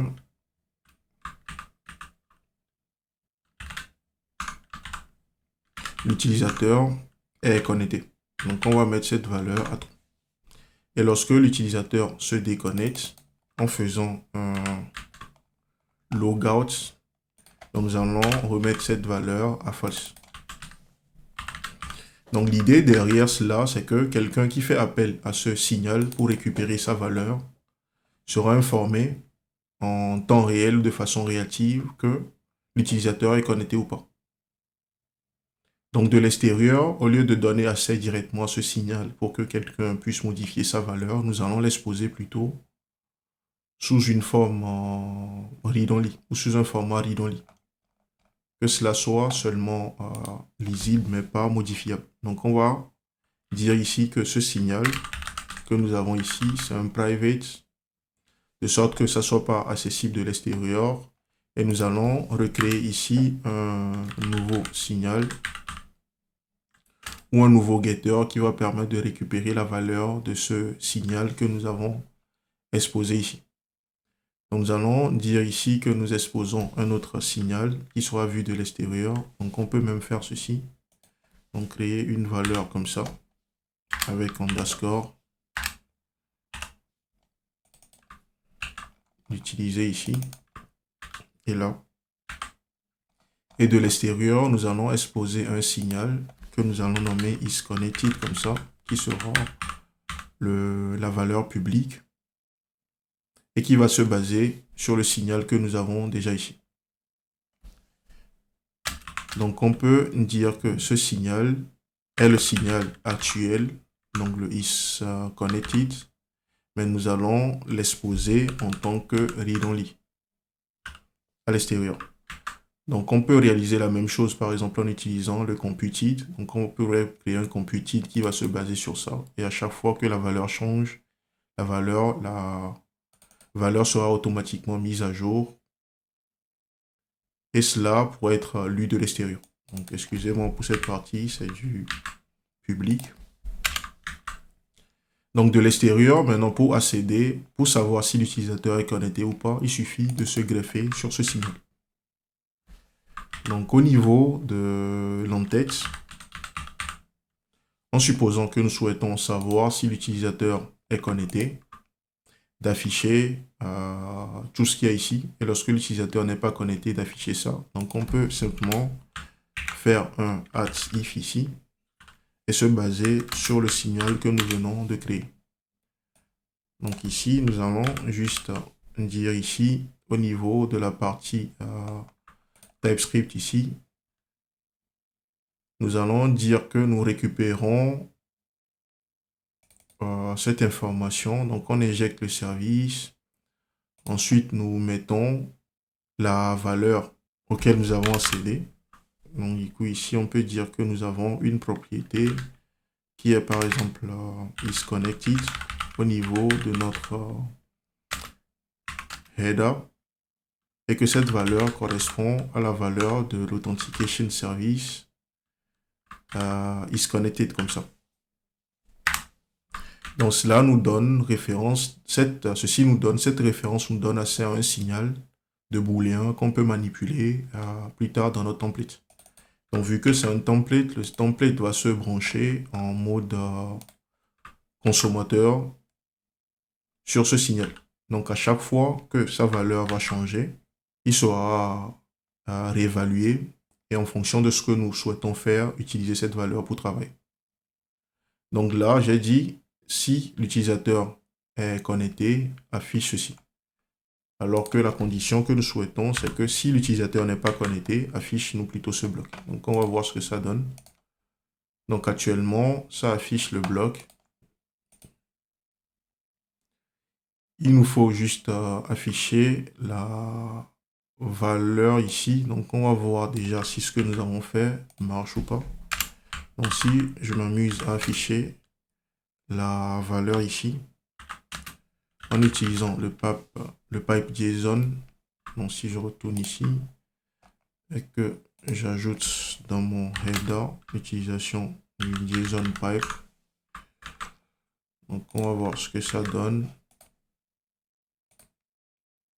Donc, j'ai un false qui est affiché ici, alors que l'utilisateur est actuellement connecté. Donc, si je fais logout, il n'y a rien qui change ici. J'ai toujours la valeur qui est égale à false.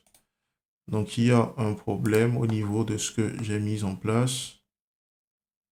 Donc, ici, je dis que je crée un signal qui est false.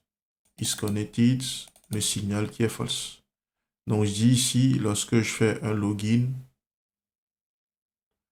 lorsque je fais un logout, je mets la valeur à false. Lorsque je fais le save du token, je mets la valeur à true. Et ici, je dis, OK, donc on va refaire le test parce que peut-être que j'ai mis en place les choses au mauvais moment. Donc, je fais un logout ici, je n'ai rien. OK, je refais. Je vais au niveau du register. Peut-être que j'ai mis en place le signal juste après avoir login, c'est-à-dire au mauvais moment. Je fais register, login. Donc, je saisis les informations.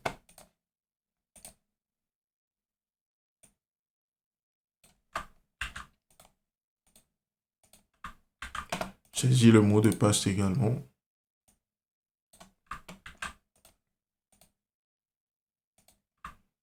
J'ai la valeur qui est false jusque-là. Je fais le login.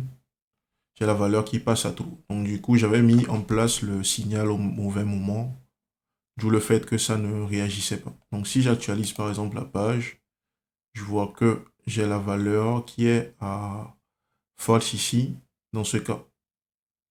Donc, il va falloir trouver un moyen quand même de passer la bonne valeur à l'initialisation également. Donc, ici, si je reviens là, je sais que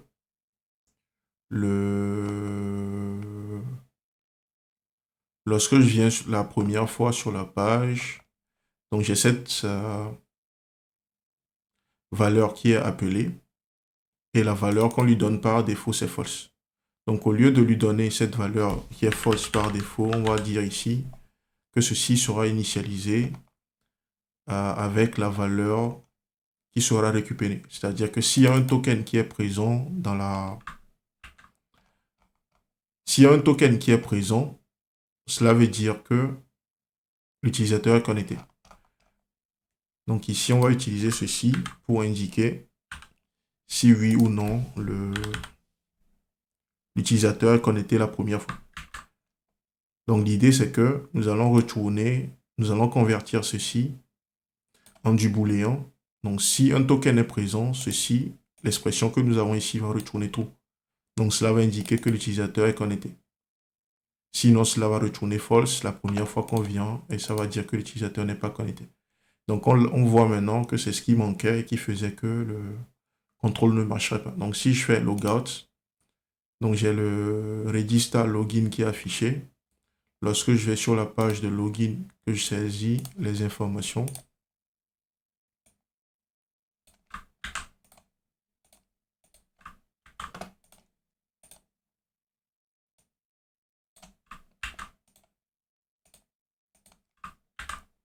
je fais login, donc on voit que le register et le login ont disparu. Et j'ai bien la requête et j'ai pas de message d'erreur dans ma console. Donc, nous allons aller plus loin, donc nous allons mettre en place la même chose pour cette partie, récupérer les informations adéquates. Donc si je retourne au niveau de mon header ici, donc j'ai la partie HTML, donc je peux enlever ce signe que j'avais mis pour des raisons de débogage. Donc je vais dire si je suis connecté, affiche cela, sinon affiche ceci.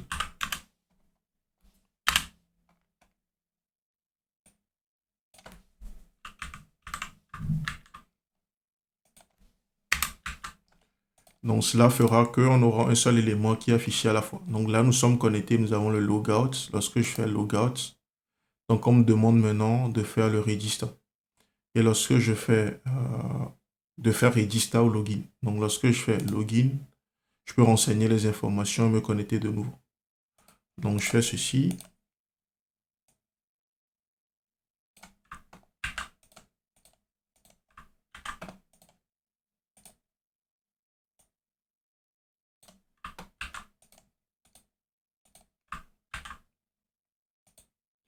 Donc il y a une chose qui nous manque lorsque nous faisons le logout, c'est de rediriger la personne vers la page de login. Donc je vais mettre également cela en place. Donc si nous revenons ici, lorsque l'utilisateur clique sur le logout, nous faisons le logout. Mais il nous manque la redirection vers la page de login. Donc ici, je vais injecter ici le routeur pour réaliser cela.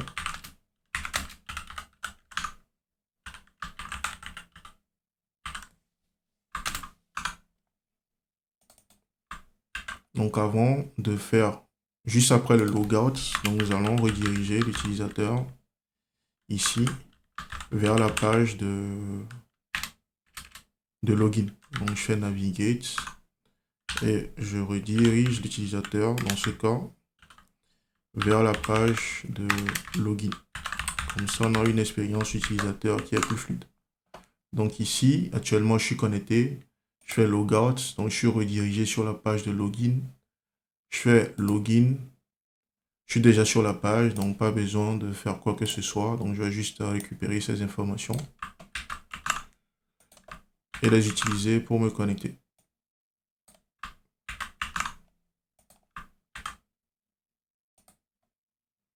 Donc on voit que je suis bien connecté et que j'ai les informations qui sont bien affichées ici.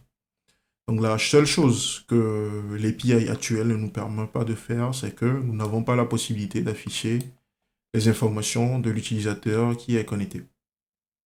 Pourquoi? Parce qu'en faisant le login, nous n'avons pas la possibilité de récupérer ces informations. Donc je peux aller plus loin en modifiant, vu que c'est moi qui ai la main sur l'API, de modifier son fonctionnement pour retourner cette valeur afin de pouvoir atteindre notre objectif. Donc je peux prendre le autre contrôle ici. Donc c'est la partie où nous gérons le login. Donc je viens juste dans la partie où je récupère, je retourne les informations du token. Donc en plus de cela, je vais ajouter des informations supplémentaires sur l'utilisateur. Donc je vais faire simple ici, je vais dire que l'utilisateur en question, donc je vais créer une variable qui va représenter l'utilisateur, ou plutôt user name. Donc généralement, on retourne toutes les informations sur l'utilisateur. Donc du coup, ici, j'ai déjà récupéré, il y a une partie où je récupère déjà les informations sur l'utilisateur ici. Donc de cette information, je vais juste extraire les parties qui m'intéressent. Donc dans notre cas, je vais juste extraire l'email de l'utilisateur, je vais extraire son first name, je vais extraire son last name et son ID. Donc, j'extrais tout ça de l'utilisateur. Ici, on me dit quoi? Que l'email est déjà... Ok, nous avons déjà récupéré les informations sur l'email. Ok, c'est pas grave. Donc, je peux utiliser tout ça pour créer un user data, par exemple, que je vais retourner à l'API.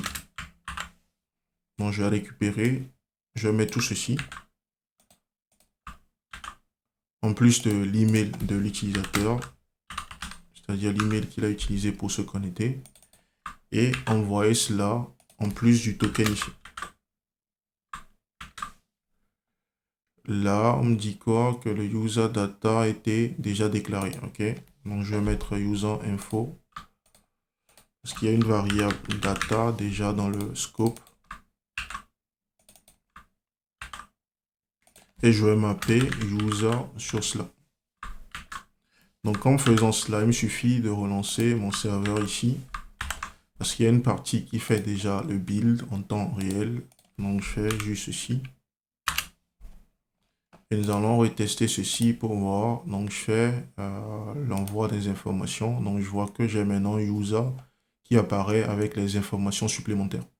Donc ça veut dire que depuis mon application également ici, lorsque je vais me connecter, j'aurai ces informations supplémentaires.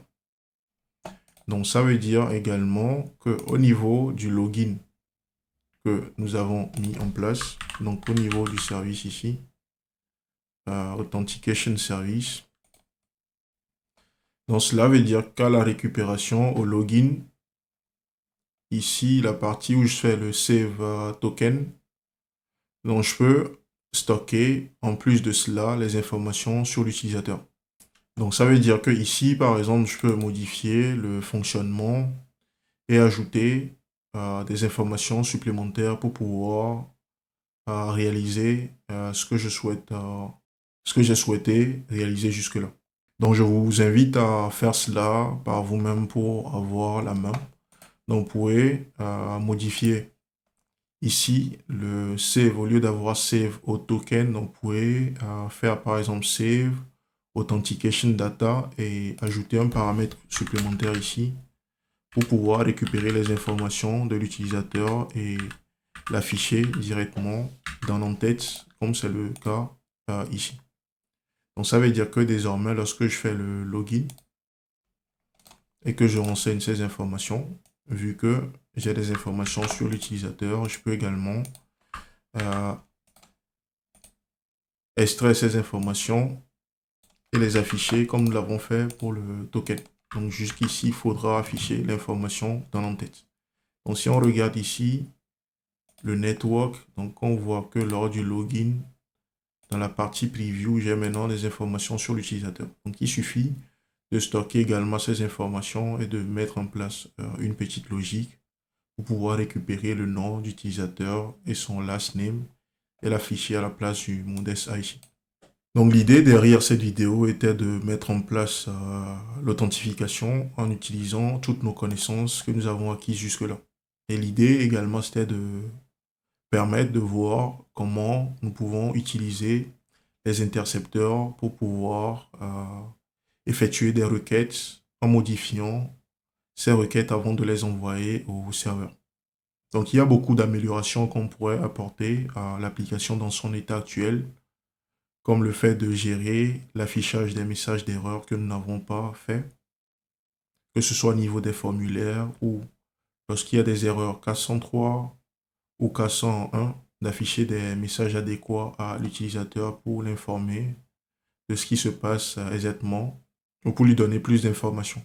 Donc malgré que nous avons mis en place ces différentes implémentations, réalisé ces différentes implémentations, l'application manque également d'un élément, à savoir la gestion des routes. Donc actuellement, même si l'utilisateur est connecté, comme c'est le cas ici, donc même si l'utilisateur est connecté, et que nous n'avons pas le bouton Register, on a quand même la possibilité d'accéder à la route Register directement ici. Donc rien ne nous empêche de le faire. Donc nous allons voir dans la prochaine vidéo comment nous pouvons protéger l'accès à des routes en utilisant ce qu'on appelle des guards. Donc l'idée serait, lorsque l'utilisateur n'est pas connecté, donc supposons que je fasse logout, là je ne suis pas connecté, donc je ne dois pas avoir la possibilité par exemple d'accéder à la route employees.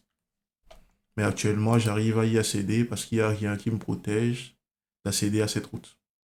Donc l'idée de la prochaine vidéo serait de mettre en place un guard pour pouvoir gérer cela, c'est-à-dire protéger nos différentes routes contre les utilisateurs qui ne sont pas connectés, de sorte que seuls des utilisateurs connectés puissent accéder à certaines parties de l'application ou que seulement des utilisateurs non connectés puissent également accéder à certaines parties de l'application comme le login par exemple.